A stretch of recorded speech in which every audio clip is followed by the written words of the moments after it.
like around about kind of keeping stuff accurate or no? Slaughter and 6 counts of aggravated assault, receiving a 14-year sentence. This was followed in 2015 by the trial of an alleged Malvern crew member, Shaquan Mosquito, aka Bam Bam, whose murder charges were eventually dropped.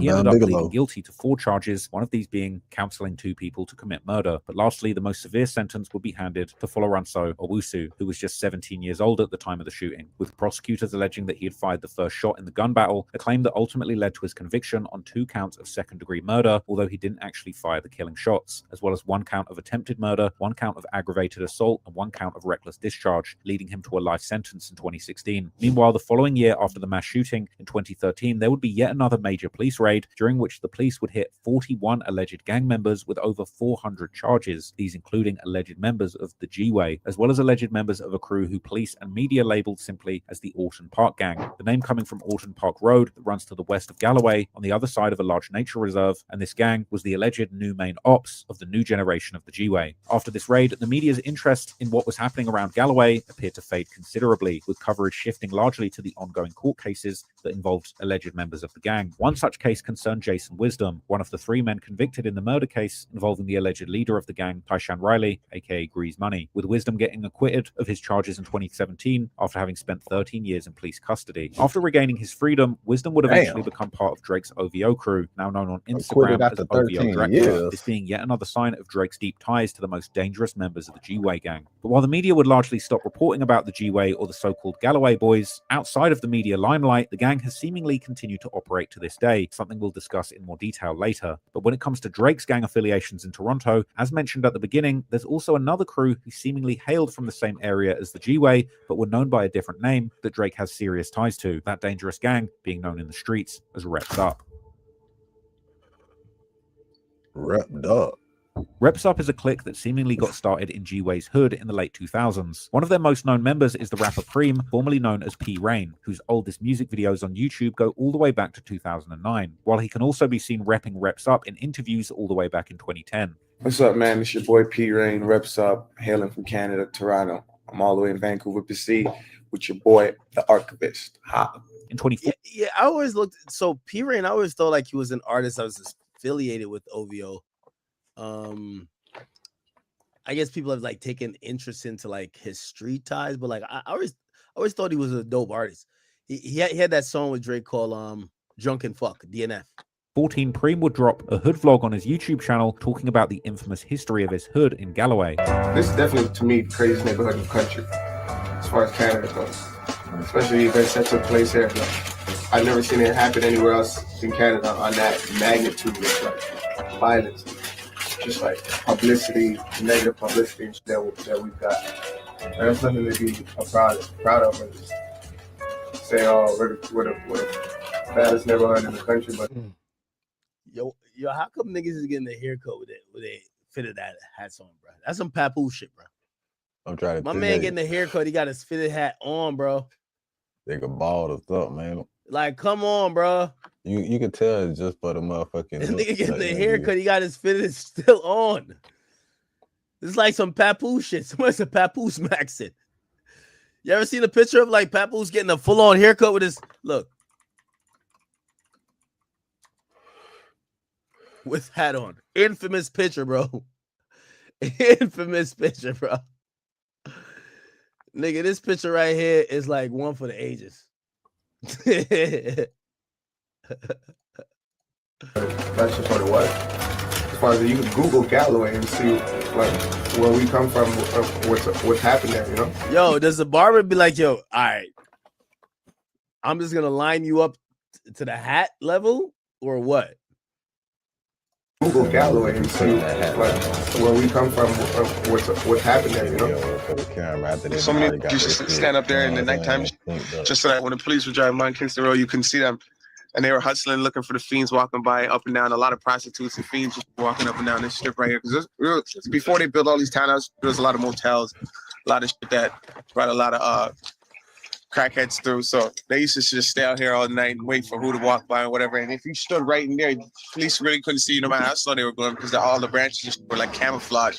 So I remember they came through one day and just shot this whole bitch down. That's why you don't see no branches no more, so that they could see anybody out here. He would explain how the gang scene around Galloway died down from its golden years in the 90s and early 2000s due to a new police station that was built in the area during the mid-2000s. It was always going on outside here. Everybody was always out here hustling, doing what the ever it was, you know.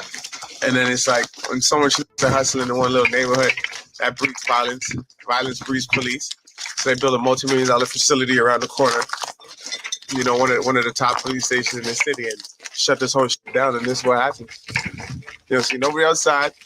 Everybody's in jail. And this is what's left.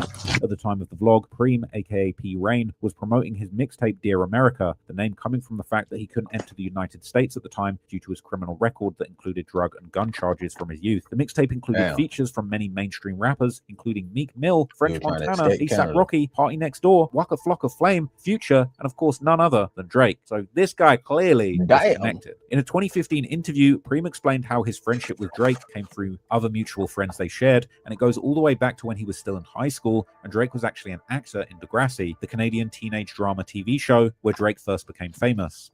We met through some mutual friends, from guys we went to high school with and things like that. I mean, I had a friend that he knew, so we met like before I even knew he was a rapper, when he was still on Degrassi and things like that.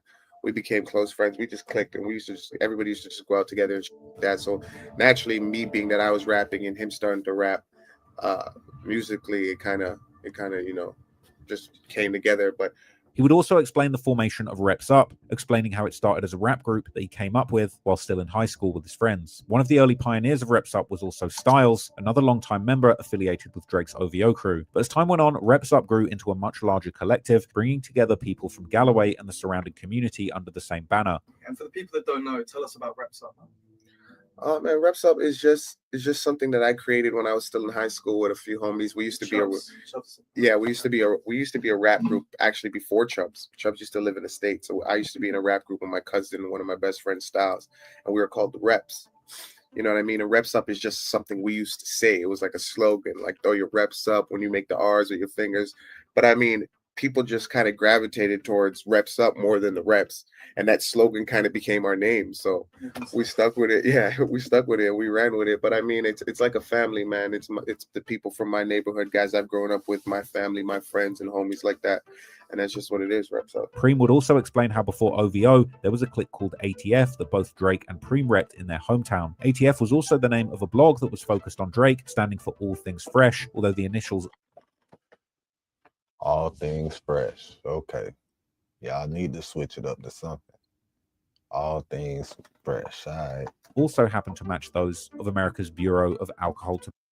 Why not call it ETF? Everything Fresh. Why y'all going with ATF? The name of a... Anyway, that's y'all shit. But I would have went with Everything Fresh instead of All Things Fresh. But maybe that's some Canada shit. Tobacco, firearms, and explosives. The federal agency that's heavily involved in investigating gun trafficking and conducting firearm seizures along the US-Canadian border. This double meaning would appear in Drake's 2008 song Ransom, where he rapped that he wasn't...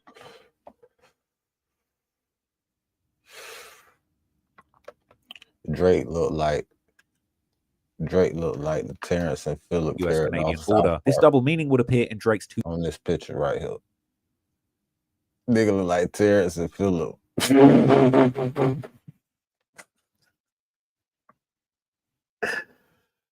Drake look like Terrence and Phillip on this picture, man, from South Park. You just can't tell me that nigga don't look like them goddamn. Hey, he Canadian. It's funny because he Canadian. 2008 song Ransom, where he rapped that he wasn't gangbanging, but he repped ATF, a line that on the surface referred to their crew, but also carried a second meaning through its association with the federal agency, with Drake adding that unlike the real ATF, you wouldn't catch him wearing a badge. In fact, Drake was even still repping the ATF on his 2010 album Thank Me Later, but it was the Reps Up name that would ultimately stick, with many Reps Up members still belonging to Drake's inner circle and OVO. And while Drake would eventually go all in with the OVO name that he had started around the same time in the late 2000s when his rap career blew up, not all all Reps Up members would end up staying loyal to Drake. In 2024, during Drake's lyrical warfare with Kendrick Lamar and other rappers who Drake felt had backstabbed him, Drake would end up shouting out Preem in the song Family Matters. On that track, he would rap that if his shooters are doing TikToks, the realest shooter in his rival gang is P's brother, referring to Preem. This bar would reference Drake's longtime beef with the singer The Weeknd and his XO crew. As Weeknd had said in an earlier song titled All to Myself, which also included Drake's other rivals at the time, Future and the producer Metro Boomin, Weeknd sung how Drake's shooters make TikToks, meaning that they were soft and they couldn't be taken seriously. With Preem's brother, on the other hand, that Drake was referring to is yet another Reps Up member called Gilla, who can actually be seen in the music video for Nav and The Weeknd's 2019 track Price on My Head, where The Weeknd also simultaneously sings about how people on Drake's side would actually ride out for him too. So nowadays, especially among the older crowd, Reps Up, OVO, and G-Way are all basically one big family, something that can be seen from this Instagram story by Reps Up member called 9 from Drake's 37th birthday in 2023, where he can be seen rocking a G-Way chain, while another Reps Up member Styles rocks an OVO owl chain, and another Reps Up member, TV Gucci, rocks both OVO and G-Way chains together. As this post shows, this alliance includes numerous members who are in the OVO inner circle, but perhaps nobody is closer to Drake than the man known as Chubbs, or sometimes also Capo, one of the most feared people in Toronto, who became known as Drake's head of security. Chubbs is perhaps the most mysterious member of the OVO crew, and he's been very careful to not ever do any interviews or put himself out there publicly too much. But what we do know from interviews of other members, like Preem, Chubbs was seemingly living in America when Preem and his friends were in high school and came up with the Reps Up crew, meaning that his addition to the G-Way gang ties and their associates seemingly took place much later. Man, Reps Up is just something that I created when I was still in high school with a few homies. We used to be we used to be a rap group actually before Chubbs. Chubbs used to live in the States, so I used to be in a rap group with my cousin and one of my best friends, Styles. But the main source where we know about Chubbs is actually through Drake's music itself, with Drake mentioning Chubbs countless times in his tracks, often painting a picture of him not only as his head of security, but also as his top shooter, ready for action and crash out missions at any time. Some of the earliest mentions of Chubbs by Drake date back to 2011, back when Drake was already painting him as somebody that was in love with the streets, everything that comes along with it. On the 2013 track The Motion, Drake would highlight their friendship goes way back, while shouting out the east side of... I ain't gonna lie, Chubbs is like... I'm trying to see who to compare him to. But one thing I do like about him, I could tell it's like unrelenting loyalty. Unrelenting loyalty. Every time I see him with Drake, he's also playing his role. And that's very rare, because a lot of times when you get that right-hand man, they start Dame Dashing it. They start thinking they the star. They overtalk. They like love the spotlight. Chubbs don't like none of that. He don't like the spotlight. He plays his role. He's cool enough to where he could kind of like peep what's going on, but he's like a people person enough to know that because he's Drake right-hand man and he's a damn near celebrity too, he does look appropriate. Black Mana is ambition. Power at a price. Turning risk into resources. To win, you must move in the shadows. Open the door. Make the hard call and sacrifice. Do what it takes, no matter the cost. That's Black Widow.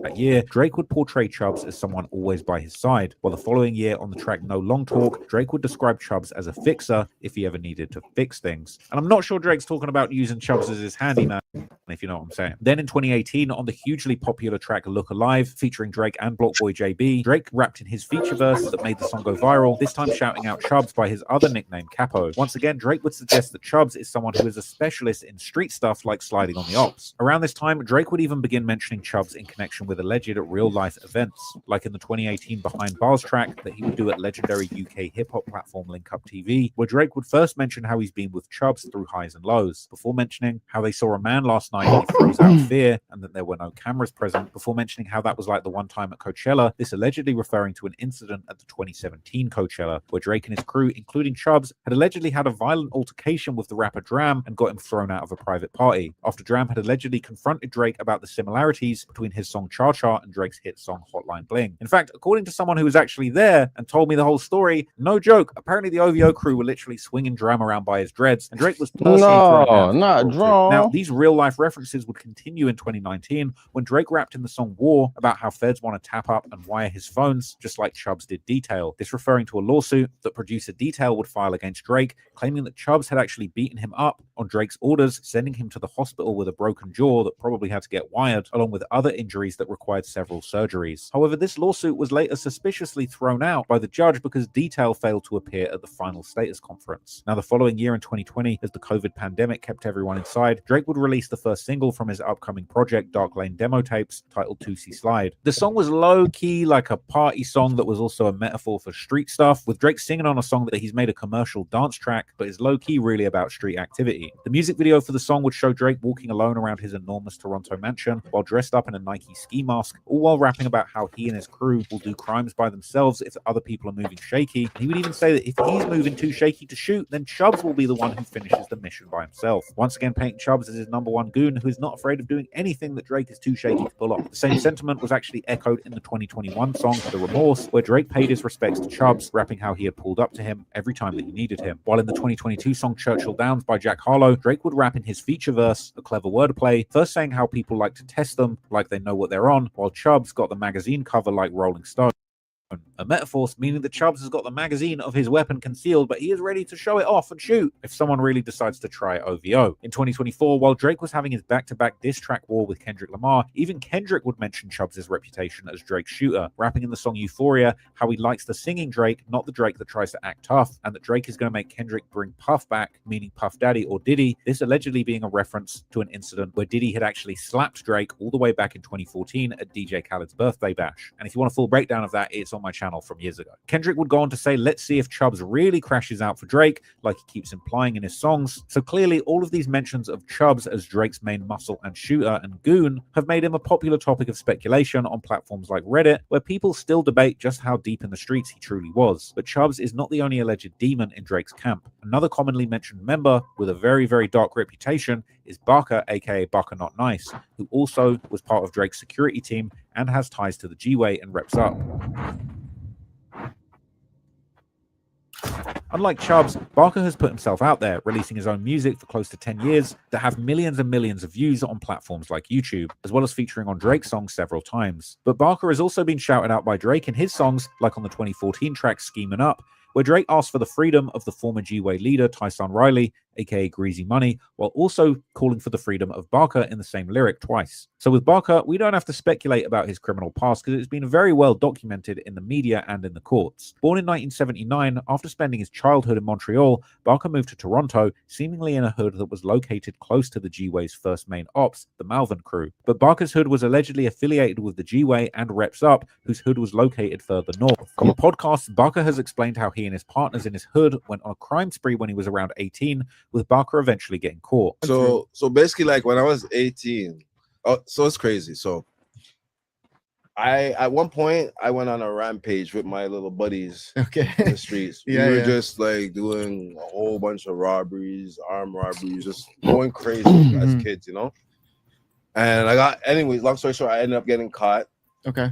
And I ended up taking the charge. Okay. Like they didn't have anything on any of my other friends. They wanted me to roll over on them. He would receive a 2-year and 7-month sentence, and after completing it, he was back in the streets. In 2001, Barker, real name Travis Savory, would end up getting tangled in the biggest case of his life, as he was convicted on an attempted murder charge, receiving a hefty 13-year sentence. However, he was able to appeal the conviction in 2005, and once again was able to return to the streets of Toronto. But it didn't take long for Barker to end up back in trouble once again. And in 2006, there would be the first mention of him in local media when he was busted in Toronto's East End with guns and drugs, namely crack, with him receiving a whopping 19 firearms and drug charges. The next mention in the newspapers would come already the following year, and this time it was part of a case involving none other than the original leader of the G-Way, Omar Demetrius, aka O, who is now seemingly known as Lloyd Demetrius. After first fleeing to Jamaica in 1999 following the shooting where he hit a man twice, Demetrius had tried to return to Canada under his own name already the following year, leading to him getting slapped with a 9-year sentence for attempted murder. Already in 2005, he was getting paroled and deported back to Jamaica. But now, he had somehow managed to sneak back into Canada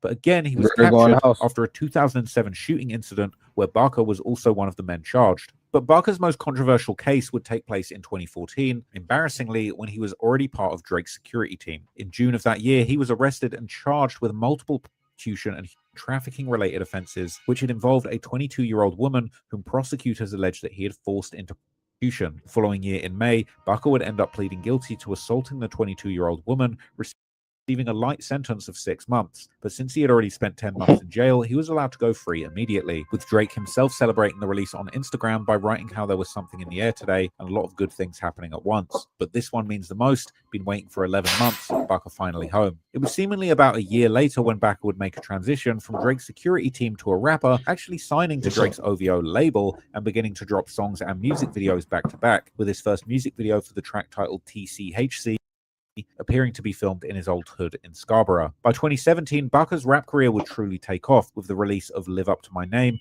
a song whose music video has since amassed more than 16 million views on YouTube. The video shows Barker enjoying the high life in Los Angeles, while later scenes feature him wearing a sweater with a large golden OVO owl logo on it. The video also includes appearances from several prominent artists like Sway Lee and Slim Jimmy from Ray Shremmerd, Nav, and also The Weeknd, who was still closely associated with the OVO camp at this point before the eventual falling out with Drake. Even Drake himself would make an appearance, clearly proud of his new signee and muscle. But unfortunately, 2017 would also end up being a tragic year for Drake, OVO, Reps Up, and the G-Way Alliance, as one of their main members, called Fifth, real name Anthony Soares, was gunned down on September 14th in what appeared to be a targeted assassination. Afterwards, Drake would post a heartfelt tribute to Fifth on Instagram, saying, "RIP to one of our family members, our brother. I still can't even believe this morning was real. It was an honor to have shared years together, and I will always keep your memory alive forever, Fifth." Drake would also serve as a pallbearer at Fifth's funeral 2 weeks later, showing that there was indeed a genuine connection between these two, and Drake actually was clearly close enough to Fifth to attend his funeral.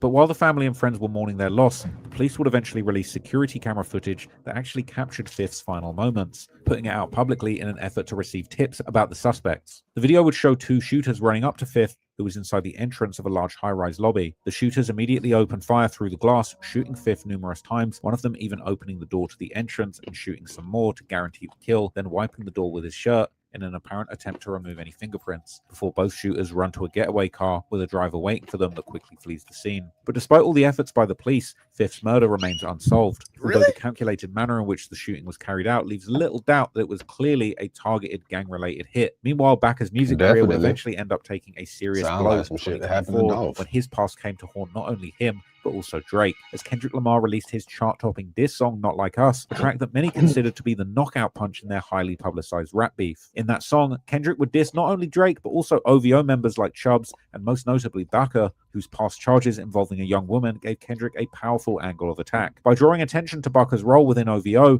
Kendrick added further credibility to the song's main theme that was accusing Drake and members of his inner circle of behaving like predators with young and underage women. Phrases like A minor, certified lover boy, certified PDF, say Drake, I hear you like him young, Barker got a weird case, why is he around? All these lines ended up going super viral, and they had the whole world laughing at how the OVO crew had been dealing with women. This was made even worse by the cover art that depicted Drake's famous home on Google Maps, with added dots that are apparently used to denote that predators on the ex-offenders register were living there. Barker would later respond to the diss in an interview with the YouTube channel Hot Freestyle, saying how he was about to respond to the diss immediately, but Drake would actually convince him not to do it. Obviously, during like the recent events that happened like last summer and everything like that, I won't get too much into details with it, bore you with that, because we don't care about that too much. But how was it for you to hear all the noise that people were saying, right? People were just talking about stuff that they don't even know about, saying, oh, Ray, this is this, whatever. Yeah. How did you keep your composure and stay calm? Yo, to be honest with you, man, at first, my first initial thing was to respond and respond quickly, very efficiently, and very to the point. Very directly. Yeah, and, you know, but like, it was like, it started brewing in me because where I come from, like, that doesn't happen. Like, you can't just call out a man and not have paperwork to back up your talks. Like, that is ludicrous. And then, like, to see like a whole nation behind it and celebrating it like it's a true story is unbelievable, because you know, everybody has to understand. Like, I have a kid. Drake has a kid. You know what I mean? So like, making accusations like that are like ridiculous and it is out of this world. You know what I'm saying? So, but like, what I was gonna tell you is this: like, I was building up a lot of anger and stuff like that, but then I got a call, and I don't know why I got this call. It's like God said something to him or something. But the boy, sorry, it might not have been a call. It might have been a text message, but he messaged me, and he's like, "Yo, I know what you're feeling. I know you as an individual, and I know how you get down. But I'm just letting you know, like, don't listen to the noise, because it's noise. And if you go back and look at all these people that are saying things or having anything to say, they're not even actual real people. They're like." The age of discovery didn't end 500 years ago. It's alive and well today. From ancient oaks and wild beaches to cultural treasures and sanctuaries for the soul.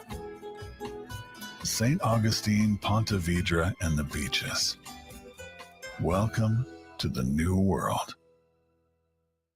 Located on the other side of Kingston Road. His music videos also feature other signs of the gang's presence still in the area, such as G-Way tags on the wall. Now, much like the UK drill scene, which has arguably influenced the Toronto scene more in recent years than the American. All right, this shit almost done. Don't worry. Scene, Lil C and his partners are most often seen in his music videos, masked up, hiding their real identities, likely due to the illegal activities that they may well still be taking part in at that point. Or maybe because in Lil C's case, it also builds an aura of mystery around him that kind of keeps the music career moving. Lil C and his partners are also often seen hinting at their affiliation with Drake and OVO, like making Instagram posts with Drake's song, like the song Plot Twist, where Drake raps the line about the G-Way handshake, with Lil C and his partners showing the world how that shake is actually done. He's also followed on Instagram by the older G-Way and Reps Up members, who are some of the main people in Drake's OVO crew, including none other than Drake's alleged top shooter, Chubbs. So perhaps Drake's lyrics about having young shooters ready to mask up and crash out for him aren't cap after all. So knowing the history of groups like G-Way and Reps Up, as well as their affiliations with Drake and his OVO camp, the question still remains. OVO is a musical movement. That's about it, bro. But compelling content. Shout out to Trap Lord Ross. Very compelling. I hate to go back to back on y'all. Pause. Okay. Instead of that, I should have played. You know what I should have really played? This is the video I really wanted to play. Okay, so chat.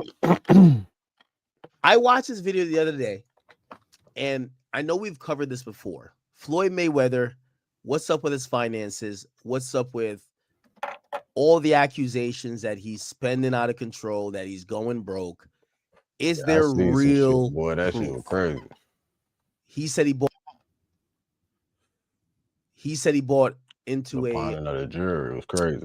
New York City, like apartment, like a bunch of apartments, and he owned so much real estate. It was a $400 million deal. We hear about some of the debts that he has. We already got scammed on that. We don't know if everything is real. He doesn't speak about everything.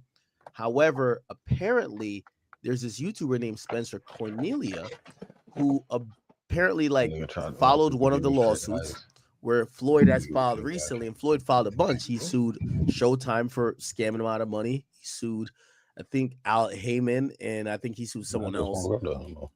And even Business Insider claiming that he's owed money and that in certain cases he was robbed of money. Now, apparently one of these people that were accused by him reached out to this journalist and gave a lot of proof to show how Floyd's finances have been over the years. And they claimed that they knew that Floyd was eventually going to turn on them because Floyd just was spending out of control. Check this out. And I know we just watched the video, so I know you guys don't really want to watch another video, but this is a really compelling video. Money Mayweather has money problems. Let me speed it up real quick, and I'm gonna skip it.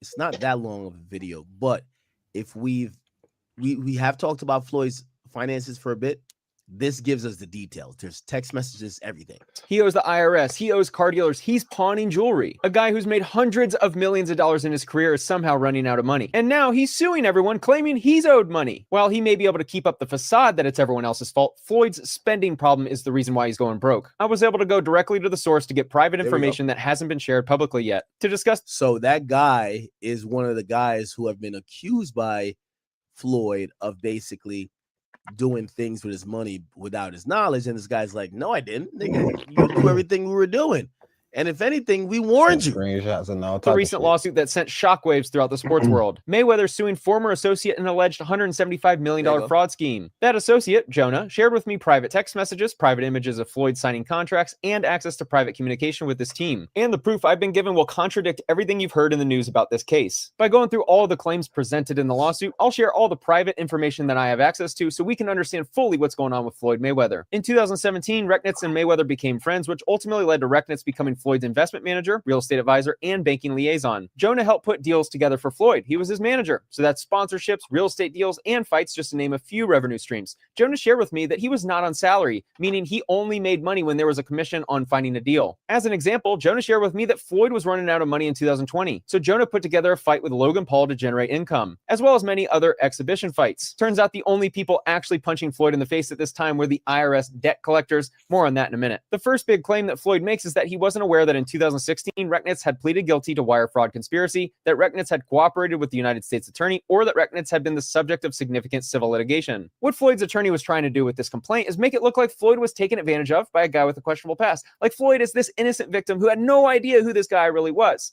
There's a little problem with that, because I have proof he did know. This letter on the screen was sent in 2023 by Floyd Mayweather to a U.S. District Judge for the Southern District of New York. The bottom includes Floyd's name and his signature. For context, this is Floyd Mayweather's letter to the judge in Jonah Recknitz's case, speaking about Jonah's character and why he deserves a better outcome. In the second paragraph, he writes, "We became friendly and I supported him when he was going through the process of being sentenced in 2019. That sounds to me like he knew about Jonah's litigation in New York." In the third paragraph, he writes that Jonah has worked with him as his promoter and business advisor. He has taken the job and run with it, helping Floyd in every aspect and opening up new... Now,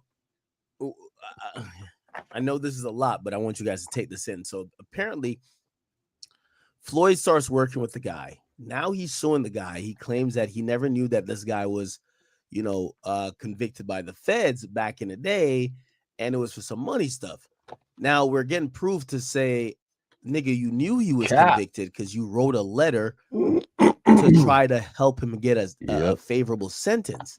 So the theory is that Floyd will use the media to make himself look like a victim to get over on people. New opportunities. He further mentions the charitable work they've done together. Further down, he mentions that people have tried to take advantage of Jonah by bringing lawsuits against him as a way to extort him. And finally, Floyd writes, "I appreciate you taking the time to read this letter, Your Honor. I would just ask that you consider my personal testimony that Jonah Recknitz is a good person." He claimed that he didn't know about Jonah's past in the complaint, yet he wrote that letter in support of Jonah, showing he clearly knew about the litigation in New York. So it doesn't seem to add up. Many have speculated that Mayweather is coming out of retirement for a rematch with Pacquiao because he needs the money. Yes, this is why. Around August 2025, Floyd needed cash money, so he decided to start pawning his jewelry. Here's a text on August 25th, 2025 of Jonah sending Floyd an image of his watch and the word loan below. That represents that watch as being within the group that was being pawned. Here's the second image sent on that day. The top image is a collection of watches that were grouped together for a November loan and that many had been returned after the balance was paid down. Here's the next message of another collection of watches that were used for a loan. The image on the left is an exhibit Floyd included in the complaint. Within this list are 4 of the watches you see in the text message on the right that were included in the group of watches that were pawned. This indicates he continues to lie about not knowing that his watches were getting pawned for a loan to fund his lifestyle. What was told to... Okay, so we get to find out Floyd has such a crazy lifestyle. He's not cash rich anymore, even though he has a lot of assets. So what he would do is he'd be like, yo, take my watches as collateral and give me a loan. And the loan is not to really to pay anything substantial other than to run his lifestyle, which is a lot. To me is that Floyd was running out of money. Now, obviously, his broke is a lot different than broke for me and you. But at this time, he needed money, so he decided to pawn $13 million from his watch collection. He does have his own jet and has flown private for a couple decades. And he has an extensive exotic car collection. But what has been shared with me is that his lifestyle is so expensive that he constantly needs to take out loans against all his assets. And it's fine when he's fighting and making money because he can pay the loans back. But it's kind of like musical chairs. Here's Floyd texting about having to give up all of his jewelry and watches and all of his women's bags. Further, he sent the text, "Don't forget about my ladies' Birkins." Also, that's a part of the $13 million. In December 2025, Floyd texted, "Please keep me updated on my jewelry and Birkins. Thanks." Back in March, so around 7 months after he began pawning, he texted his pawn shop lender asking about the balance he owes so Jonah knows what the number is. Joel, please text me the balance. Now, see, I said something earlier in the video I did when I did this shit on Floyd. I said, I know he didn't take the Birkins from the bitches. But then I remember there was a story, right, of how he just had all these Birkins, but when bitches came over, he just had a walk-in closet full of Birkins just for bitch, closet just for Birkins, just for bitches.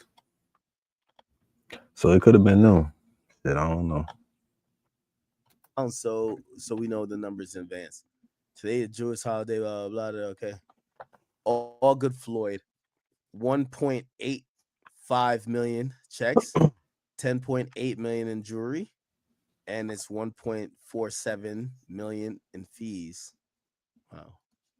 Jonah, as Floyd's manager and the one who handles all the financial transactions, is the one who ensures that all the loans are paid off. The lender responds $1.85 million in checks, $10.8 million in jewelry, and $1.47 million in fees. And he mentions needing another $360,000 by Friday so the fees don't keep adding up. Floyd received the $13 million for pawning watches in his supposed $100 million watch collection. Jonah shared with me that people pay up to 3% per month, which is why the fees were so high. That loan was almost paid in full. If you reread Joel's message, it makes sense. Joel says, "I have recouped everything and hasn't had to sell any pieces. All that remains is another $360,000, so Floyd doesn't have to pay any more fees." In case you aren't following, Joel can sell the watches that were pawned if Floyd doesn't pay the $13 million back. But he didn't need to sell watches because he was paid back and made $1.5 million in fees. In the complaint, Floyd discusses pawning his $100 million jewelry collection with the words, "to be pledged or placed in the possession of Joel, a Miami jewelry dealer." The amount received was around $13 million.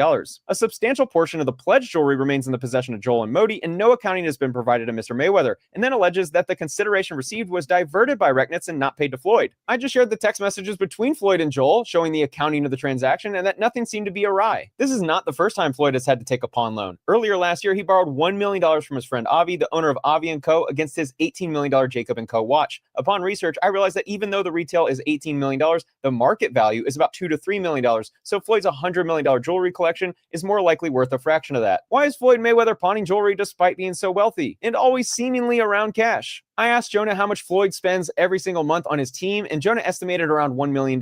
What happens when you can't afford your team's salaries? Here's a video from Floyd's assistant of his entire jewelry collection as they took photos and video of all of the jewelry before pawning. This photo is the same table from the video before with cash on the table, as that was the cash delivered for pawning the jewelry. When you add up Floyd's entire lifestyle, he could easily be spending $2 to $3 million per month, which means he probably needs to be making around $50 million of pre-tax income in order to just break even on that lifestyle expenses. When you're fighting Conor McGregor or Manny Pacquiao, you can cover that type of spend. But I always talk about this in my Athletes Going Broke series. These athletes will keep their lifestyle spend around the same, and when that income goes to essentially zero, they go broke pretty quickly. Floyd claims Jonah screwed him, but ironically, Jonah actually saved him from being bankrupt. Floyd claims he invested $31.5 million into real estate deals and has made a nominal amount of money as a return on his investment. I actually have the distribution letter for this portfolio. Here's the 3 portfolios listed totaling $31.5 million. The annual distribution for the total is around $3.9 million. Back in 2024, when Floyd began investing in real estate, he had no liquidity, meaning he had no cash flow and essentially had no cash to his name. Jonah presents an idea to Floyd Mayweather, as Floyd at the time had 2 properties that were owned in full. However, they weren't being rented out, so they were costing him money every month. Jonah says you should invest that money in real estate so that you imagine being able to build anything just by thinking about it. Meet Base 44, a complete AI creation platform made for. Instead of having 2 houses sit empty like before, Floyd is now earning almost $4 million every year in cash flow while owning valuable real estate in New York. So it's odd seeing him file this complaint alleging he's been screwed. Does anyone remember this fight? It was in 2015, 11 years ago. And this fight was in 2017. Al Heyman had to advance Floyd money from this fight because Floyd had already spent all of his money. All of this spending is not new. It's been going on for years. So think about this. It's been 9 years since that fight. Let's assume Floyd spends around $20 million per year, which is pretty reasonable given his lifestyle expenses. That would have meant he spent $180 million since that fight in 2017. He's always posted pictures with cash money because it's his branding. And he certainly has had a lot of money at one point. But spending a couple $1 million per month blows through this cash instantly. Floyd may have had a $100 million jewelry and watch collection, and that's certainly wealthy to me and you. But when you're spending $20, $30 million per year, that $100 million can dry up pretty quickly, which is why he now needs to exit retirement to fight Manny Pacquiao for a payday. One of the other claims is about Floyd selling his jet and not receiving any money. There's mention in the complaint that the block for the purchaser was left blank. What the media misunderstood was that the plane wasn't sold for $1 like the complaint lists here. Here's the actual signed contract, which does list the consideration of $1 and OVC, and you can see Floyd's signature down below. I think what was misunderstood is that the plane didn't actually sell for $1. OVC means other valuable considerations, which means the sale sale was for more than $1. This happens when private parties don't want the amount known to the public. Here's the text message between Jonah and Floyd. Jonah sent the payoff letter from the lender of his private jet, as well as a letter from Navy Federal Credit Union regarding a $2.787 million payoff. What happened was Floyd took out a large loan against the value of the jet. So when the jet was sold, a large chunk of the money went to pay off the loan and many of his other debts. Here's the payoff demand statement for the jet. Highlighted is borrower named Floyd Mayweather. The total loan payoff is around $2.79 million, and the highlight in the bottom left is the property collateral as the Gulfstream Learjet. This is the bank wire transfer receipt from the credit union. Both of these documents were sent to Floyd, so he's clearly lying about the jet only selling for $1 and him being out of the know on the jet selling. The picture on the left is Floyd signing the contract, and the picture on the right is Floyd holding the aircraft purchase and sale agreement right after signing it. Does he look disappointed in the terms of the sale? This is the text Jonah sent to Floyd in September 2025, indicating that the house and airplane contracts were done, and Floyd responded, "Let's go." To make it even more clear that Floyd knew about the plane purchase and the terms of the purchase and sale, here's a text between Floyd and Jonah where Floyd writes, "Can you call me about the plane, please? I need for you to update me, please." And Jonah responded, "Plane is..." Okay, so I'm hoping you guys are following this a bit. So it appears that because Floyd's significant amount of income comes from him boxing and he's been retired, if he doesn't get a fight or some exhibition where he's getting paid a shit ton of money, essentially what ends up happening is that he has assets, but he doesn't have a lot of cash. So when he gets into debt, he'll take out loans against his assets, which might be a watch, might be a plane, might be anything. And that's how he's been trying to survive until he could get the next lick. What's the next lick? Remember, he hasn't set up his business where he's getting like a ton of residual income passively. Most of his licks, quote unquote, are going to come from him being in the ring, which, you know, how much could he still fight at this point, right? Is ready to close. Jonah saved hundreds of private images, screenshots of text messages, and I can understand why he did it. They were dealing with millions upon millions of dollars. Floyd was going broke, and Jonah worried that Floyd was going to start blaming those around him for his financial problems. Back in November 2025, Jonah sent this message to Floyd saying, "I can help continue to create income for you for life, but you need to start saving more money and spending less. Borrowing from a credit line should be for investment purposes, not to pay past due bills because we will have to pay it back." Floyd also claims that 80% distributions to Mayweather Promotions LLC and 20% to be paid to Frist Apex Ventures were diverted by RecNets. Throughout the complaint, Floyd is claiming that fraud was going on because he only received 80% of the distributions, which is interesting because he signed the operating agreement for that split. This is Floyd holding up the settlement statement of a closed transaction involving his company, Mayweather Promotions, and Frist Apex Ventures. His smile doesn't look like someone who is upset with the deal that just closed. I've seen the operating agreement between these two companies that Floyd signed showing an 80-20 split. And since I promised you receipts, here's the document with the distribution allocation of 80% for Mayweather Promotions and 20% for Frist Apex Ventures. Down at the bottom, you can see Floyd's signature agreeing to the terms of the contract. As part of the fraud claim against RecNets and Frist, Floyd claims IL Frist signed distribution letters as manager of Vada Properties when he held no such office, and by signing as CEO of Vada Properties when he held no such office. This is a screenshot of Floyd's Instagram over a year ago. The picture in the middle is Floyd promoting speaking at a conference about real estate with IL Frist. In the post, IL is listed as the CEO of Vada Properties. This is the Real Deal conference where Floyd is talking about buying real estate, and IL Frist is the man to his right. I had a very, very smart team, guys that was very, very educated in real estate. I gave them 9 figures. I went from 7. I skipped over 8 because it was paying so good. I went to 9 figures. That doesn't sound like someone who is disappointed in the outcome of his real estate investing. Another major allegation in the complaint is that RecNets orchestrated a $13 million loan from Hankey Capital LLC secured by Floyd's property in Miami Beach, Florida. The picture in the background is of Floyd and Don Hankey. This property is actually owned by Josh Gatlib and Meyer Orbach. Back in 2024, when Floyd was running out of cash, he needed to sell 2 properties. So he sold it to the 2 names I just mentioned, and it was a favor by them. But the allegation is that $6.5 million of that loan went to the purchase of the private jet we discussed earlier in the video, and only approximately $4 million was made available to Mayweather Promotions. The full accounting is right here. $6.5 million to buy a jet with TBE Aviation LLC as the owner. That's Floyd's private jet related LLC. The $4 million to Mayweather Promotions is listed, and all of the other allocations are listed with none relating to RecNets or the other defendants. He also claimed there was another loan of $16.4 million and worded it such that it looks like Frist Apex Ventures took $8.8 million of his... Wait, give me 1 second. I missed something on that. So in July 2024, he orchestrated this financing secured by his property. Also another loan. Wow. So he's taking out loans off of the fact that he has assets. And he's buying more shit. So he used $6.5 million of that loan. So he basically refinances his house, takes out $6.5 million, and he buys the Gulfstream jet. Let me see, N305DG. N305DG. That plane is a Gulfstream. It's a G4. Yeah, so that could go around for like $7 million. Yeah. So he used a loan to buy the jet, but he used his house as collateral. Fuck. This guy was... You know what Floyd said he made like $1 billion from boxing? He was living like he made $2 billion. Earlier in the video, and only approximately $4 million was made available to Mayweather Promotions. The full accounting is right here. $6.5 million to buy a jet with TBE Aviation LLC as the owner. That's Floyd's private jet related LLC. The $4 million to Mayweather Promotions is listed, and all of the other allocations are listed with none relating to RecNets or the other defendants. He also claimed there was another loan of $16.4 million and worded it such that it looks like Frist Apex Ventures took $8.8 million of his money. The money from these properties all became his investment in the $31.5 million portfolio mentioned a few moments earlier, properly managed by the LLC he's suing. So he then grabs money out of another house and he puts it towards a quote unquote real estate investment. What I told them is, of course, I wanted my payout to be a little different. Normally the payouts are, at the beginning of the month, but I wanted my payouts to be every week, spread it out throughout the week, because I'm traveling, family, friends, we're traveling, we're moving around, we're doing different things. So I wanted my payouts to be like that, and everything played out like it played out, and everything was going great. This speech stood out to me now that I'm viewing it through the lens of Floyd going broke. Why in the world would you need to change the distribution schedule to be weekly? Didn't Floyd make like $500 million boxing? Why do you now all of a sudden, you're so tight on cash flow that you need your distributions to be paid every single week so you can afford a vacation? Floyd Mayweather father's baby with dancer, ordered to pay $1 million in back child support. Jonah told me that Frisk Apex Ventures assisted with paying his child support, meaning his lawsuit against him is even more perplexing. I found the court documents with his unexpected baby mama. Floyd did not deny being the father and was not happy with the news. He was angry and blamed her for getting pregnant. He attempted to force her to have an abortion and then blocked her from phone communication and text when he realized she was keeping the baby. Sounds like a great father. I even have the text messages between Floyd and her. I know we're keeping it on Floyd here, but I do wonder this.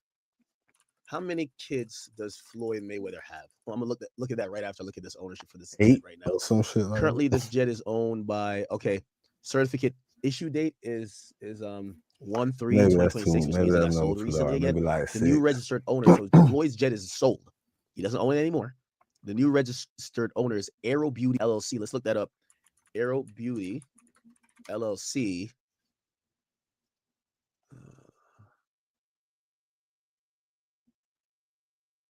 What's Aero Beauty? You got to figure out what that is, honestly. Aero Beauty LLC. So Floyd had to sell his jet. Wow.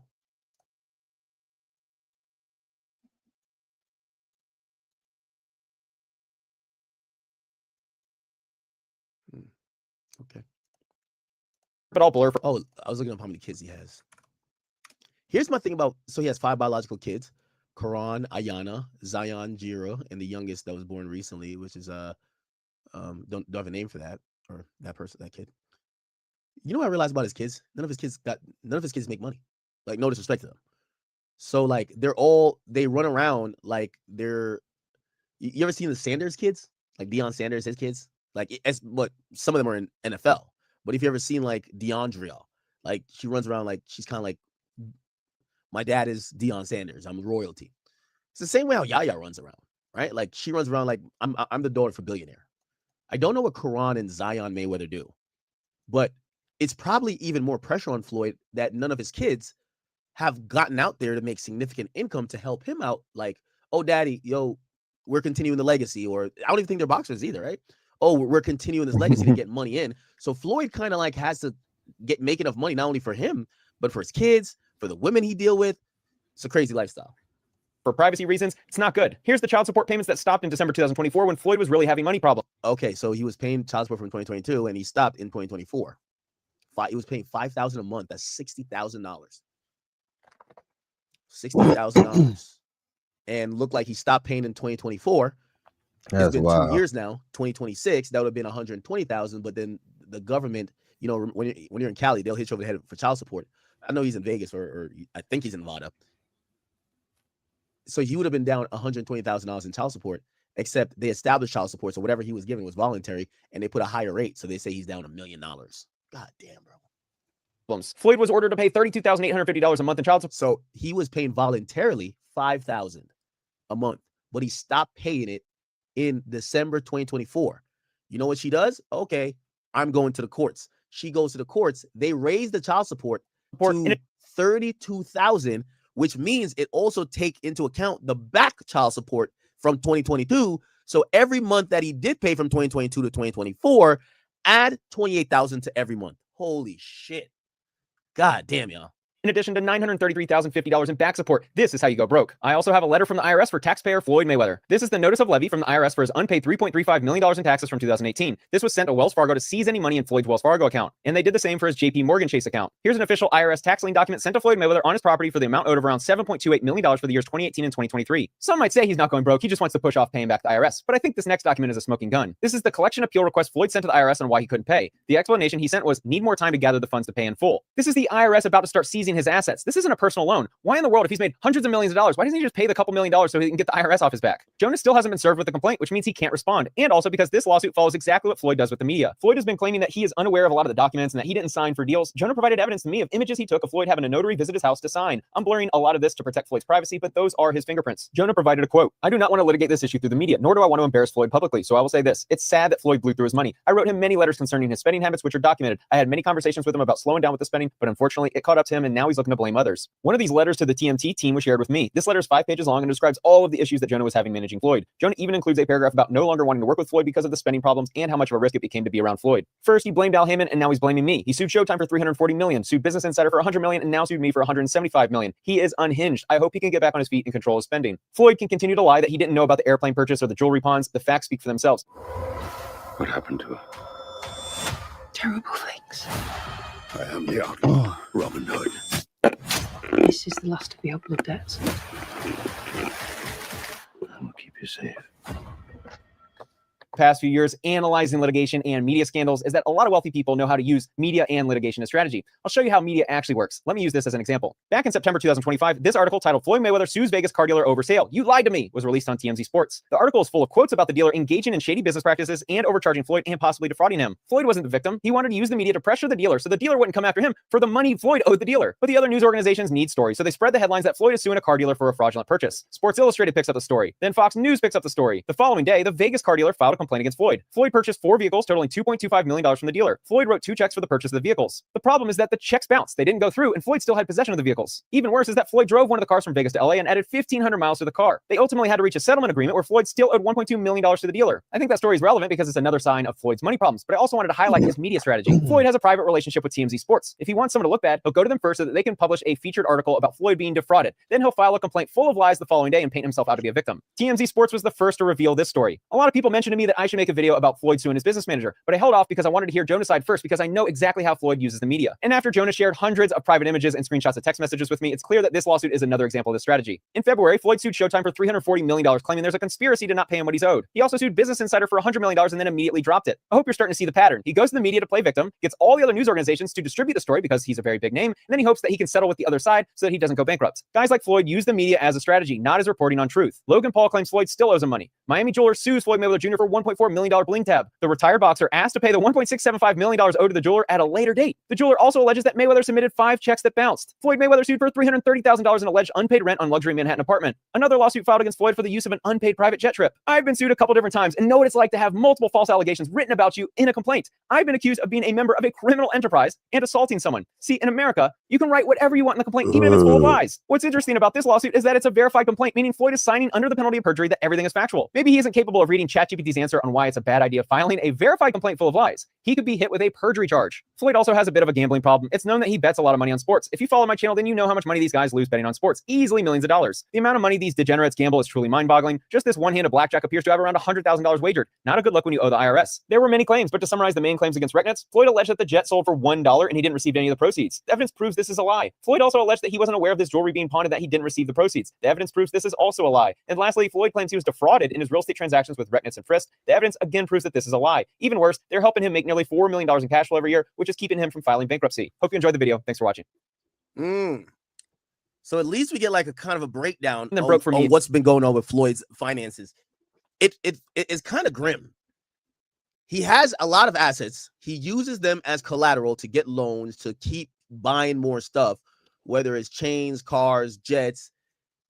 And he's at the point where he needs to make a big lump sum of money quickly, and he has to try to get back in the ring because what he needs right now is a smooth $50 million. $50 million probably brings him out the hole. How could he get the $50 million? He has to go fight, right? A Pacquiao fight or a Tyson fight that does it. Now, if he gets out the hole, he has to make sure he doesn't get back in the hole, but apparently his way of life and how he spends and how he doesn't like to downsize and all of the bills that he's going to continually have, he's going to be back in the same position again, which is mind-boggling if you ask me. All right. Give me 1 second.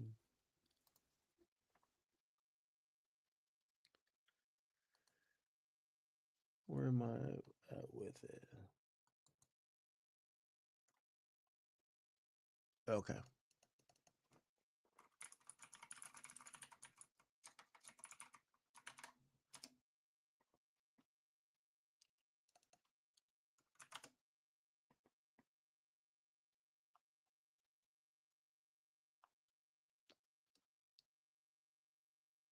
All right, we're not going back on Thorngate. We're gonna skip past that. Let me see. Anything else going on in hip hop media?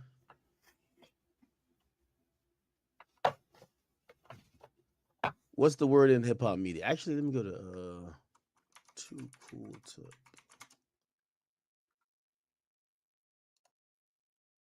Okay, does that count like suspended or something?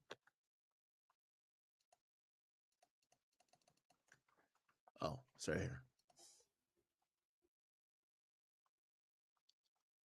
All right. Tony Yayo says URL. Okay, not that.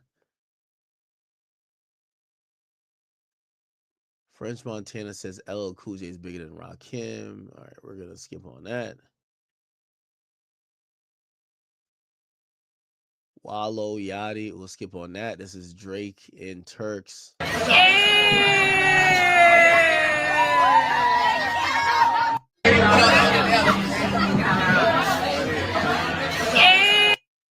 All right, man. Drake doing this thing in Turks. I ain't gonna lie, chat. I was about to go to Turks for my vacation. You know, my vacation's coming up. My vacation obviously was Iceman dependent. Last year it was Diddy dependent. And I was gonna go to Turks, but I'm gonna be honest with you. After a nigga like Drake go to Turks, you don't even want to go to Turks. When he leaves Turks, Turks is done.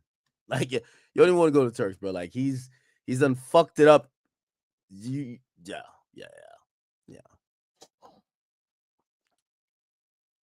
And not in a bad way. It's just that, like, you don't want to be the next guy showing up to Turks after, like, the billionaires has been there. It's like, bro, prices up. People expect all type of different tips. Pause. Bronny had. Oh, he has a scar from his heart surgery.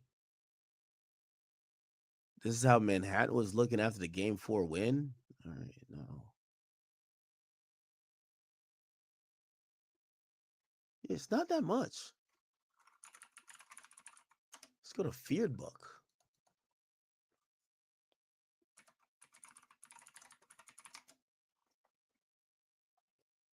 What are y'all doing on today's Friday game?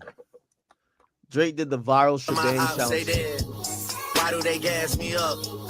Where is Manish on the beach shebang? All of my Okay. Kai gave a speech to Streamer University. I stay up all day and literally see everybody. It's not my choice to build it something to exit. But, obviously, I have like a real love for the city. You know what I'm saying? It's all strong. I love y'all so much. Everybody been running. Since I've been off, I've literally been hopping everybody's shit. So anything related to whoever being consistent, whoever is not, I literally see it. If you act like your ass being accepted and you did it, you like not coming. If you like it, not coming. I'm looking at y'all energy. I'm looking at what y'all trying to bring to the table. I'm literally hawking Twitch, YouTube, whatever it is. I'm watching everybody. So I'm making sure I'm watching it. But I wish I could sit here and see everybody one by one. But This Streamer University shit is crazy. You know what's funny? Hey, and I know, don't kill me for this. Don't worry. I don't want to go to Streamer University. I've said it before. Backdoor Ty Lil is there. I'd probably have to kill that nigga. I ain't gonna lie to you. Like, I'm good, bro. I'm good. I don't want to be nowhere near that nigga. Anyway, I'll say this. Damn, no strong words, my boy. Streamer University is basically like, can I get a drop of Kai Cenat's clout? Let's keep it a bean chat, right? Like, it's like, can I get a drop of Kai Cenat's clout? Because he didn't go live at all, but everybody's like that was streaming, no matter who it was. This is how like of a star this nigga is. Just him being on camera, even if he's not streaming, it's a stimulus package. It's the biggest stimmy I've ever seen, and that's really what I think Streamer University is. It's just having access to the collabs and mostly specifically Kai Cenat. It just shows how much of a big star he is. Because in reality, like, y'all not learning nothing at Streamer University. What you don't know? You don't know how to turn on a camera. You don't know how to IRL stream. You don't know how to make a title. You don't know how to, like, I don't think y'all niggas is learning actual skills there. I think it's like a clout fest a little bit, right? But really, the main thing with Streamer University is to get piece of Kai's clout. Like, that's what it is. That's just simply what it is. Y'all can tell me otherwise, but I watched last year's Streamer University. Them niggas ain't learned shit. They was saying some dumb shit like, yo, you learning how to do nothing, nigga. Like, matter of fact, you're learning how to clout. I'm not hating, my nigga. What I'm saying is that when I hear Streamer University, it's not, I watched a lot of Streamer University before. It didn't teach you a lot about streaming.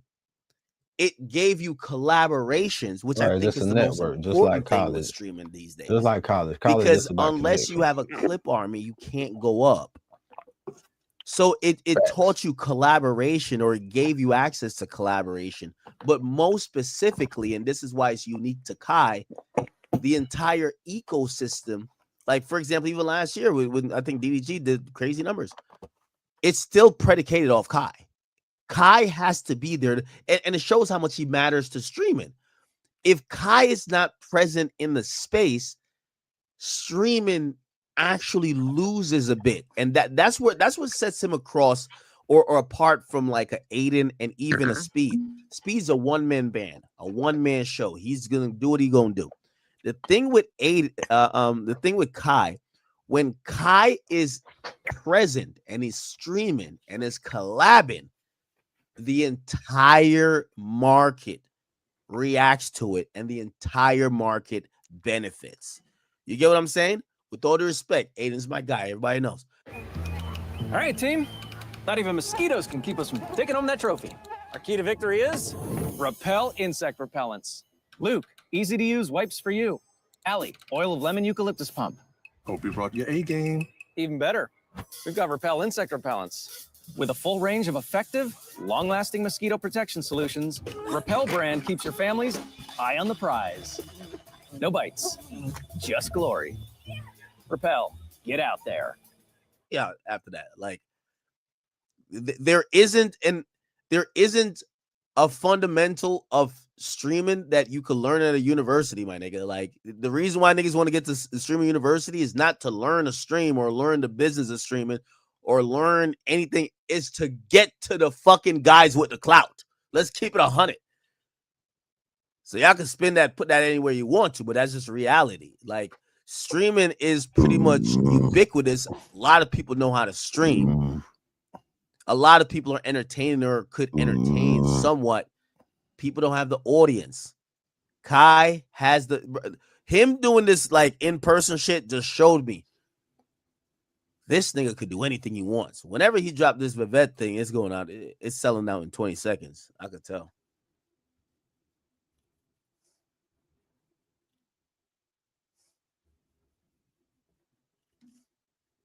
Okay.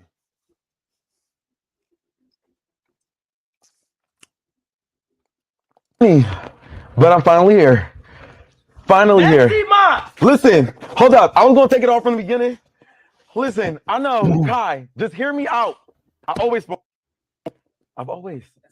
No, that's not. No. I'm not taking that into consideration. Oh my God, here we go with this. I'm listening, Dean. No, I actually want you to listen. Okay. Okay. Accountability. Yeah, Kai's something else. He broke the internet without him streaming. It's crazy. He wasn't even streaming that. Okay. What's this? Charleston White, what? They come from a loving mother. Their mother did everything. Okay, so recently, I don't know if you guys have been following this whole Carmelo Anthony situation. Of course we have. Yes, he was found guilty of murder. He stabbed another boy after a free that boy, man. Free altercation over was he or should he have been in that or under that tent. Apparently, the guy like put hands on him or shoved him or whatever, or I don't even know if they punched him. Whatever the case is, he took a knife out. He stabbed one of the individuals, and the individual It wasn't a knife. died. It was a utility tool. He got charged with murder, and he was found guilty. It's kind of torn at the heartstrings of a lot of people because people believe it has a racial element. Now, Charleston White, who initially said that the kid deserved jail because he couldn't understand why that kid would have used violence in that way and used a knife, later on, and even now, he's come back around and say he was wrong. And he believes that the kid was getting bullied. Carmelo Anthony was getting bullied, and that these kids were really big and overgrown. And what ended up happening was more of a miscarriage of justice, and they took advantage of the fact that this kid was young and black. This is him. It wasn't a knife, though. I don't know who he's talking to here. Everything they can to distance themselves from that fucking man that we see on TV talking without his family. See the difference between this little short Fred Flintstone motherfucker? He's alone, angry, no support system, but he got a new truck thanks to Austin Metcalf death. Got him a fucking new truck. But you know who don't see him around? He don't have a wife. He don't have a girlfriend. He don't have a brother. He don't have a son that hugs him to show that someone's comforting him. You know how miserable he got to be? He's worse than Carmelo. Because Carmelo is surrounded by a support system. I got a Muslim nigga that run the prison where he's at right now. Been down there 27 years. He's protected. It's going to take a guard to kill him. Okay, all right. I would have to go back to his first reactions to that. I don't know what you guys think about it. I've been trying to look more into the case.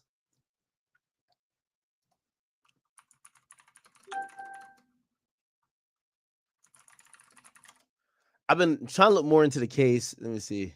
Here we go. I'm calling you, trying to make you believe what I believe. Because I really believe that, fam.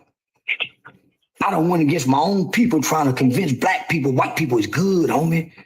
But sitting down is a sign of submission. So he was already submitting to the white boys.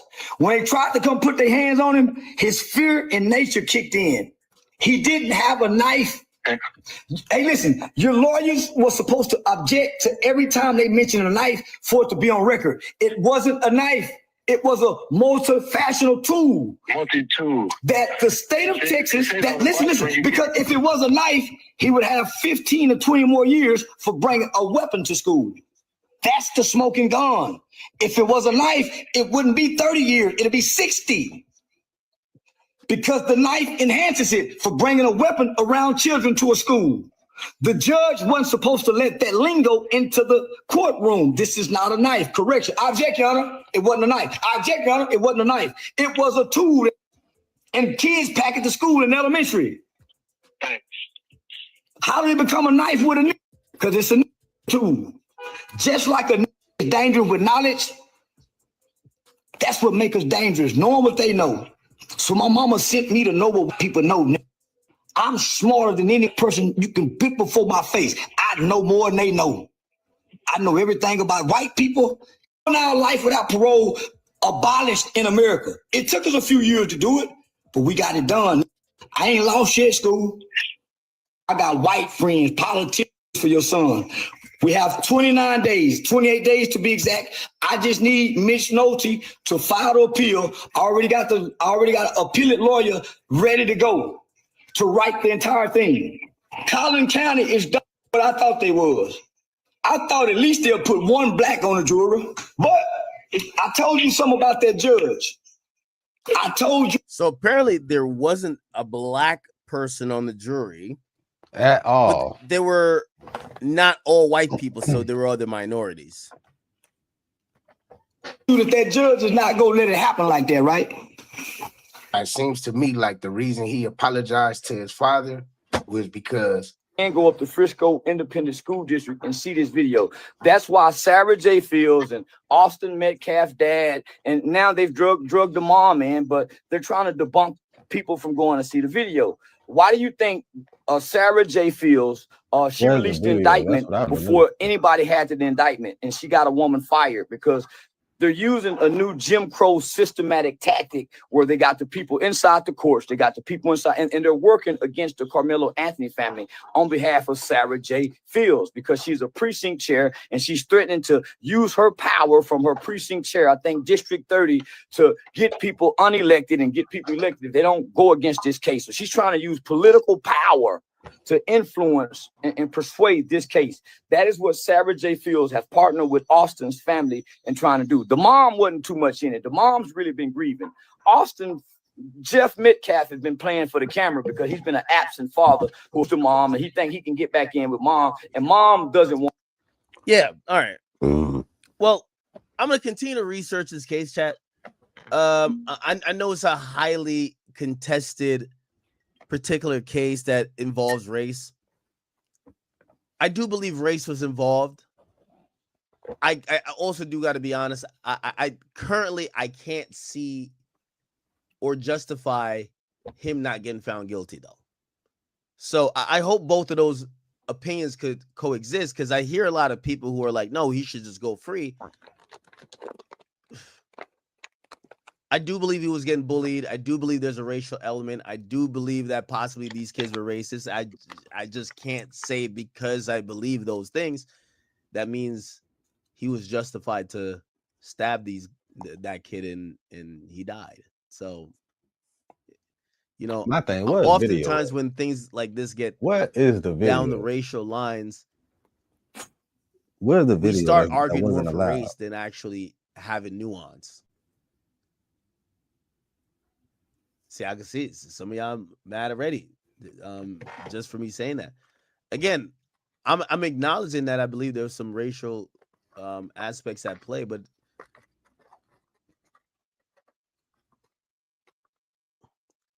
there's nothing that justifies for me the stabbing. Somebody say he was racist? Yeah, okay, all right, I believe that, but that doesn't mean that if you stab the racist, you don't go to jail. There's nothing that says that.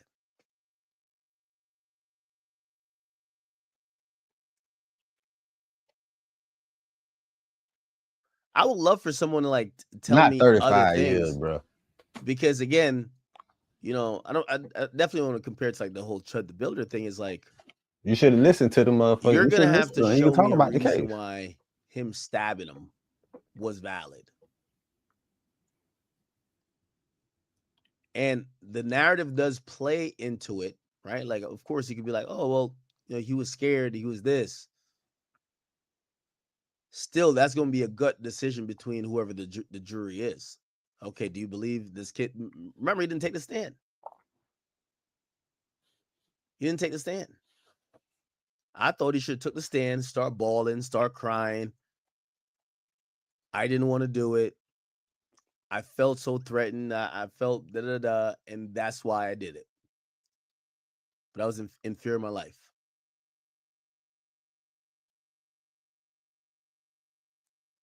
He had to be a fear of life. They felt that it was gonna hurt him. I seen people wanting me to break down the Ricky Chow thing too.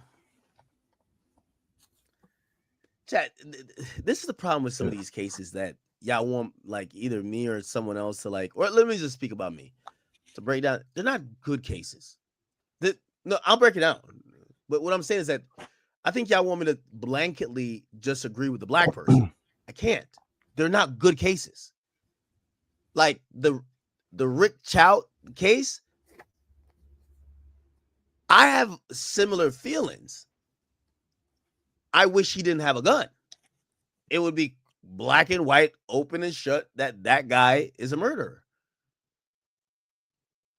Because supposedly the black kid had a gun. Not proving that though. They can't prove. And again, I don't know the full details on that, but they said that from what I heard, he did have a weapon, right? Am I right with that? Let me look it up. Rick Chow. What's the name of the kid?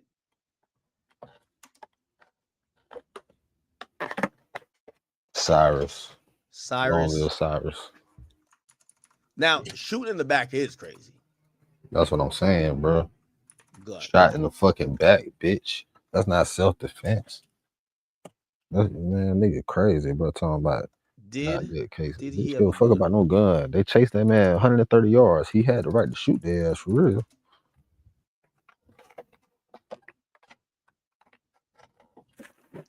Oh yeah, somebody yelled that he has a gun. See, that's another thing. I think people like playing like Monday morning quarterback too. Obviously, he shouldn't get shot in the back. But according to how the laws work in certain places of stand your ground, they don't criminalize the fact that they chased after the kid. But once the kid presents a gun, they then don't criminalize the fact that it's still stand your ground and self-defense that you shot him, even if his back is turned. I don't know, man. Both of these cases are kind of like, it's not the best cases. Obviously, wish this should never happen.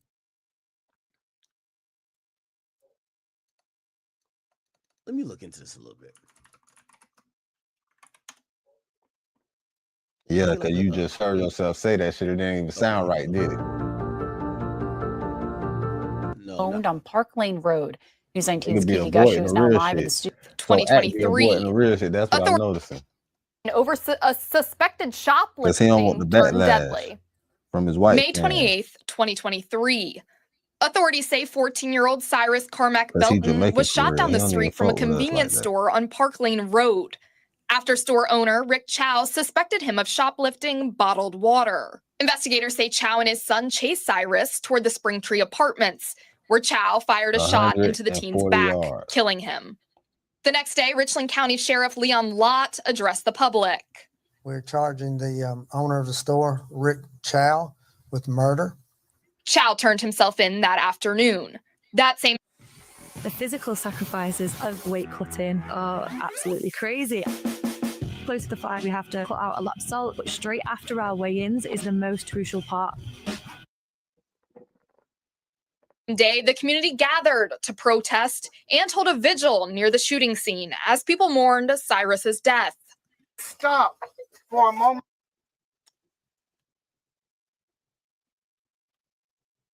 Let me hear this guy. He's black. A 14-year-old African American. And so I'm so wrapped up in my cases in my world, it's sometimes difficult to keep up with all the cases going on. But this, with murder, then the risk of flight is sky high, right? Because you are facing potentially the rest of your life in prison. And so you would have all the incentive in the world, right, to leave the jurisdiction and never come back again, right? So flight risk is always going to be high when a person is facing life. And then with respect to whether you would be considered a danger to the community, obviously, if you take someone's life, then that is going to be evident in his. All right, this is like a long explanation. Fuck.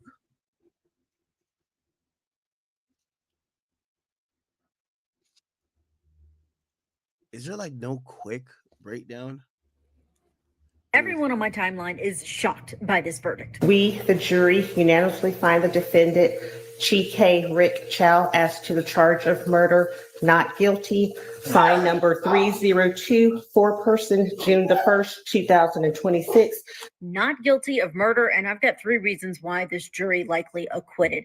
This is one of those cases that shocked a community. It sparked outrage because of the victim and the age of the victim, and you see his family after this verdict, and your heart just breaks for what they've gone through, not only after the death of this 14-year-old, but also hearing those words, that acquittal inside of a courtroom. Number 63, was this your verdict?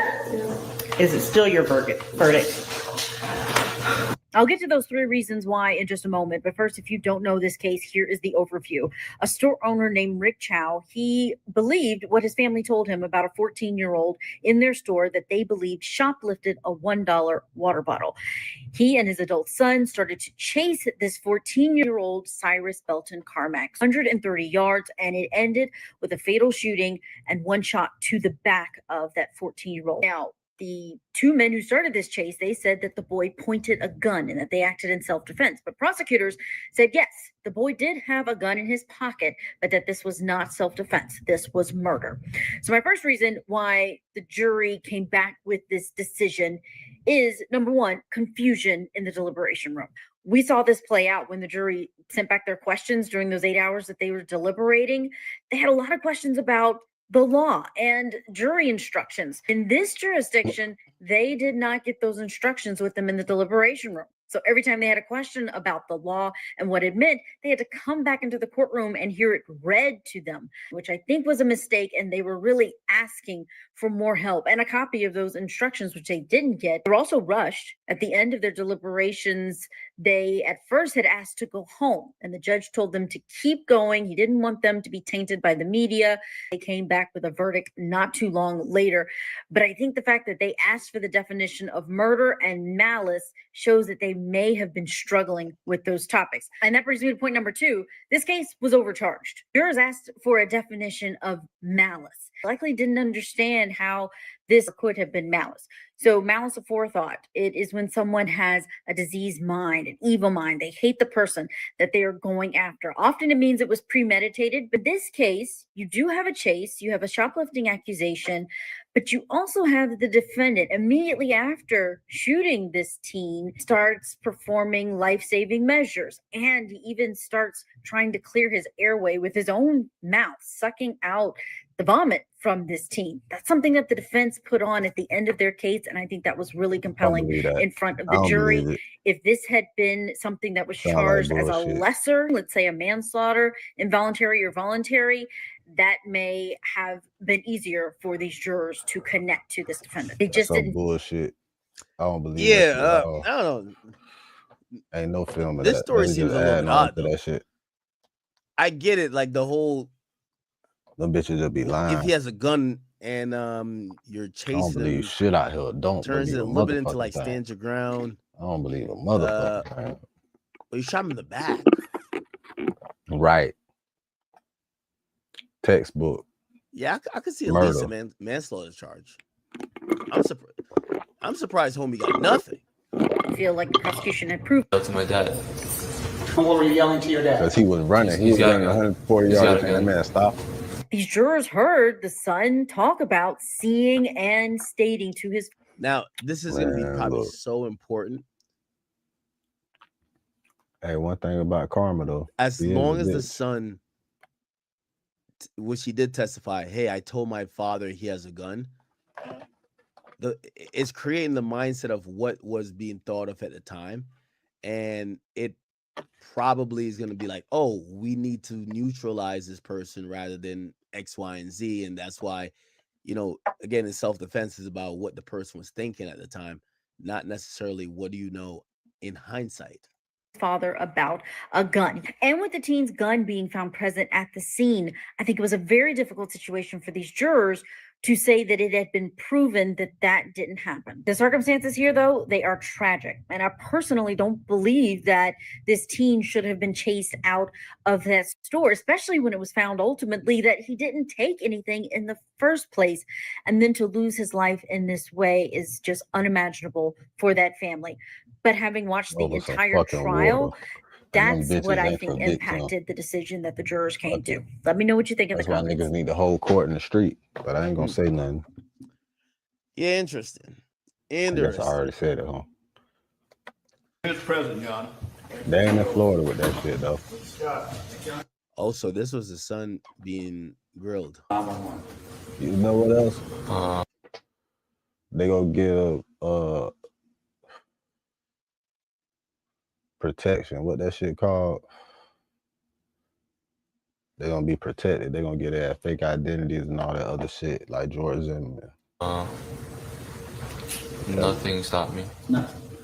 And you know how to use 911 because you've used it before, correct? Yes, sir. You used it on that day, correct? So they're probably saying, why you ain't called 911? Why you got chased? Stole. Okay. And your dad, as you saw, was right on your heels, right? Rewind. In the video? Is your monitor working right now? Yes, sir. Okay. All right, press play session.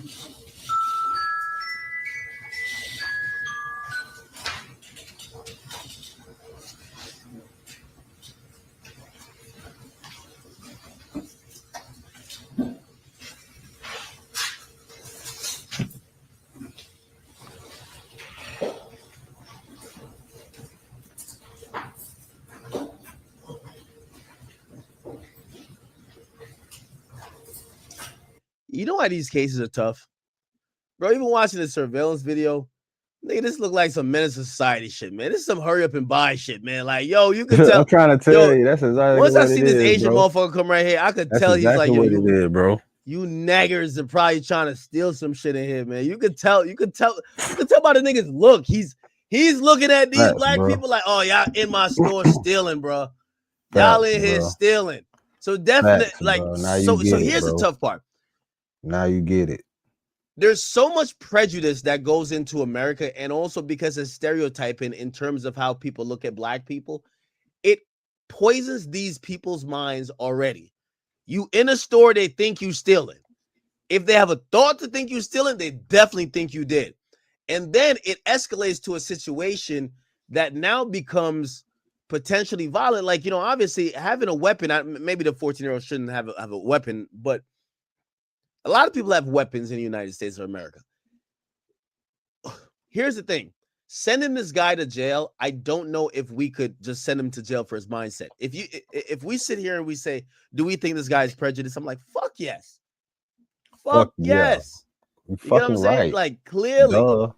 like, you could tell Racist. there's some prejudice here, in my opinion. Absolutely.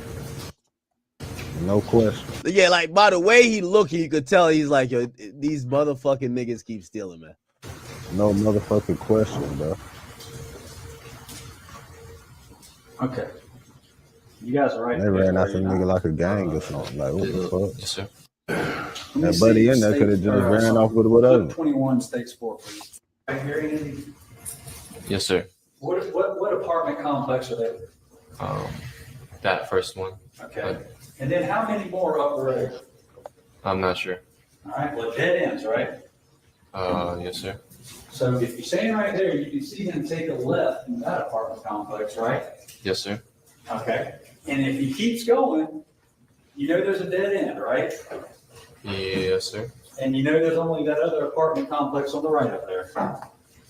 Yes, sir. So if you stand right there, stay in your parking lot of your store at 7441 Park Lane Road, you can go ahead and roll out that first apartment on the left if you pass it, right? I could, yes, sir. Okay, but if he turns in there, you can say, My thing is, a lot of niggas in the store at the counter and say, Yeah, hey, so what the they're fuck y'all questioning doing? Hey. this kid on Nigga, basically like, said something too. What the fuck all right, y'all if you doing thought he chasing stole that the nigga? water bottle, you thought he's about to get away. Don't you have the proper line of sight? You can see where he's going to. Why not call the cops? Now, here's the thing with all of these like situations here. Facts, call the cops. What You state? got Let a me see. camera. This is South Carolina. Like, The way the law, like these are states with a lot of rural counties and rural places. The law actually protects people from not being victims of like someone who's gonna steal something and be like, oh, okay, well, I'm out of here before the cops come. It gives you an opportunity that if you want to try to protect your property, you can't. Like in certain places, you can't protect your property, right? Like again, I know it well. In New Jersey, you can't protect property. You could protect life. You can't protect property. In other places, I believe South Carolina as well, you can protect property. So, like, even though the prosecutor is making that statement or making that point to say, yo, why didn't you do X, Y, and Z? Well, even though he should have called the cops, the law doesn't ban him from actually trying to protect his property or his thought of property. And I get it. Supposedly the kid didn't take anything, but that doesn't matter as much just because it's about what it's known at I can't even speak. What's known at the point, which is kind of sad. Fuck. Yeah.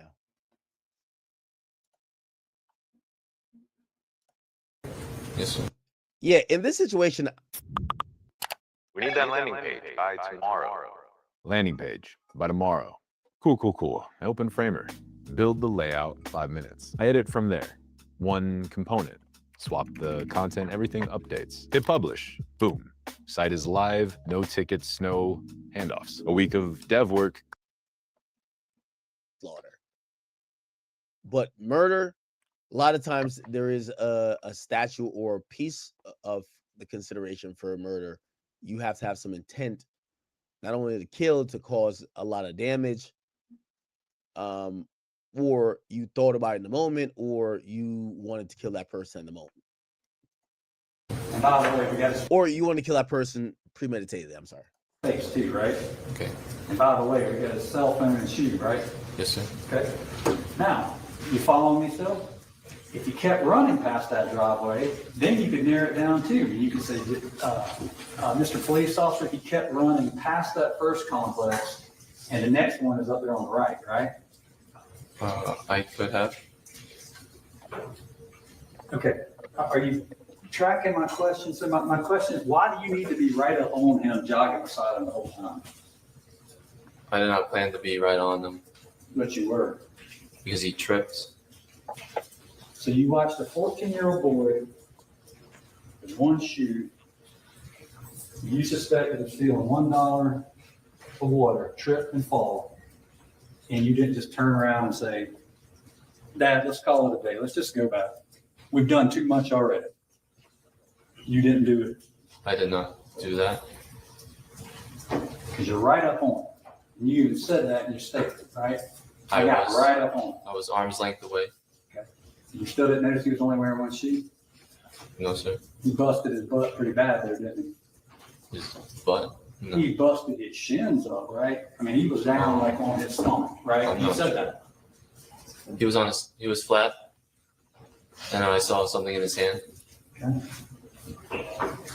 No, they just cheated me. You seen that? They just cheated me. Damn, they just cheated me like a He hit bitch. pretty hard. Yeah, no, I seen that shit. They just cheated me, cuz. Are you familiar They must with have a been doing that tack shit to me and somewhere else.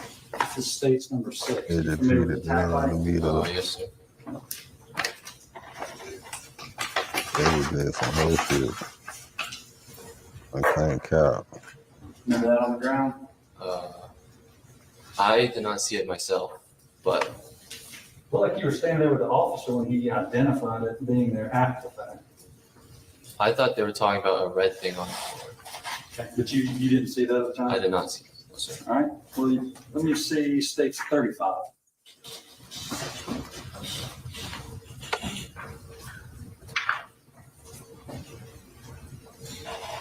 You saw his shins just now, what he did to himself after that fall. I did see that. Okay. And it was a fairly, he hit the ground pretty hard, didn't he? He did fall flat on the ground. Okay. And that was right about here. All right. A lot could be just analyzed. I would have to watch the majority of the case to kind of like get a strong takeaway. Obviously, just on face value, as I said, my opinion is that there's a bunch of bad circumstances that led up to the death. On face value, I don't agree with shooting somebody in the back. Obviously, we live in America, so when it's said that that person had a gun too, the person's dead. I don't know if there's a video of the actual incident. You could kind of almost like, it's probably hard to convict that person, especially when their son is going to testify for them as well. So, yeah. All right, let me see.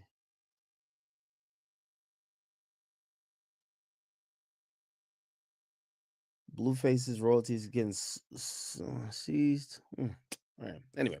All right, chat. I'm calling tonight. I'll be back tomorrow. I gotta get into a normal remedy, or not remedy, but schedule with these streams. We do have our